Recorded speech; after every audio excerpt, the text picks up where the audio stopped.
Hello, it's me again. I'm back. And the culprit has been identified. That's my best George Bush. Alright, I'll knock it off. So here's what happened.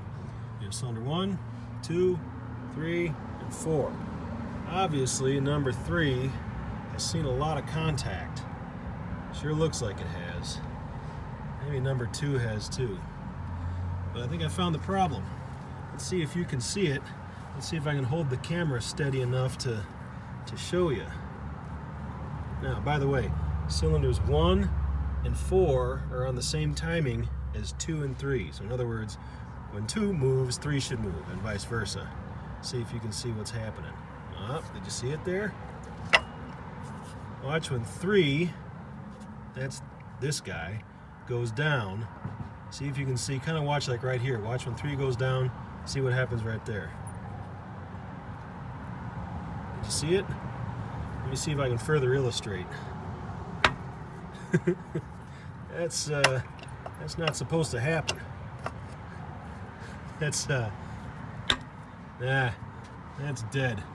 So that's either a main bearing or a connecting rod. It's hard to say. This thing did seem to have decent oil pressure. So it could be a wrist pin also. That could very well be. I haven't checked the others, but once we're down to this level, this motor's coming out. There's no doubt about that, and that's okay. I'd always thought it was going to come out. It's no big heartbreak to me. I just hope to, I had hoped to get a drive-in on this car before that happened, but such is life. Anyhow, I haven't even checked the others, so it really doesn't matter. Everything's going to get rebuilt. So, let's go over, take a look at the head over here.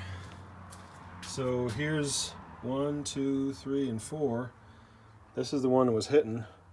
I'm not seeing any signs of any hitting there. That's kind of strange. That one obviously hit or got real close, and so did 4. This is 1, this is 4. 4 obviously got close at some point. That kind of rotated away a little bit. Anyhow, I don't see any real damage to the head. The head looks dirty as hell, but not damaged or anything. Anyhow, so that motor's definitely coming out.